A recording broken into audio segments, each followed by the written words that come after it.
ಚಳ್ಳಕೆರೆ ತಾಲೂಕಿನ ಸಮೀಪದ ಅಬ್ಬೇನಹಳ್ಳಿ ಗ್ರಾಮ ಪಂಚಾಯಿತಿ ವ್ಯಾಪ್ತಿಯ ಮಲ್ಲೇದೂರನಹಟ್ಟಿ ಗ್ರಾಮದಲ್ಲಿ 6ನೇ ವರ್ಷದ ಶ್ರೀ ಪಾಂಡುರಂಗ ರುಕ್ಮಿಣಿ ದೇವರ ದಿಂಡಿ ಉತ್ಸವ ಅದ್ದೂರಿಯಾಗಿ ಜರುಗಿತು.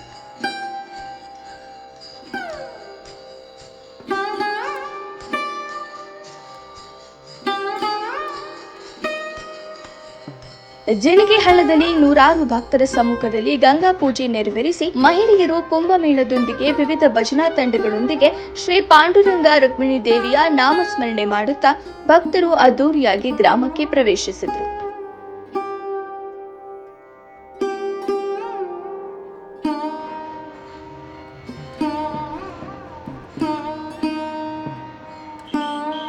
ನಂತರ ಗ್ರಾಮದ ಶ್ರೀ ಮಾರಿಕಾಂಬಾ ದುರ್ಗಾಂಬಿಕಾ ದೇವಸ್ಥಾನದ ಆವರಣದಲ್ಲಿ ಶ್ರೀ ಪಾಂಡುರಂಗ ಸ್ವಾಮಿ ರುಕ್ಮಿಣಿ ದೇವಿ ಮೂರ್ತಿಗಳ ಅಭಿಷೇಕ, ವಿಶೇಷ ಅಲಂಕಾರ, ಪೂಜೆ, ಕಾಕಡಾರತಿ ನೆರವೇರಿಸಿ ನಂತರ ಪ್ರವಚನ ಕಾರ್ಯಕ್ರಮ ನಡೆಯಿತು. ತದನಂತರ ನೆರೆದಿದ್ದ ಭಕ್ತರಿಗೆ ದಾಸೋಹ, ಭಜನೆ, ಕೇಲು ಕುದುರೆ ನೃತ್ಯ ಕಾರ್ಯಕ್ರಮ ಸಂಭ್ರಮ ಸಡಗರದಿಂದ ನಡೆಯಿತು.